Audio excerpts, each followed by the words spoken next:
गणपतीनंतर लगेचच नवरात्री उत्सवाला मोठ्या जल्लोषात सुरुवात होत आहे आणि याच जल्लोषात सुरुवात होत असताना आगामी विधानसभेची पार्श्वभूमी म्हणून भडगाव पाचोरा मतदारसंघामध्ये मोठ्या प्रमाणात नवरात्री दांडिया कॉम्पिटिशनचे आयोजन करण्यात आले आहेत। आपण बघू शकतो यासाठी स्पर्धकांना ड्रेस व साहित्य उपलब्ध व्हावे म्हणून बाजार फुललेला आहे। पाचोरा व भडगाव शहरात विविध ठिकाणी आपल्याला कॉस्ट्यूम व ज्वेलरी रेंट व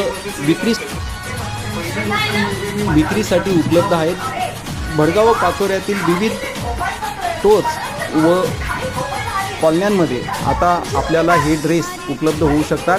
आपण बघू शकतो अत्यंत सुंदर असे ड्रेस व ज्वेलरी भडगाव पाचोरा शहरात आलेले आहेत। स्पर्धकांनी या माफक दरामध्ये या सर्व ज्वेलरीचा लाभ घ्यावा व नवरात्री उत्सव आनंदात बनवावा असे आवाहन करण्यात आले आहे।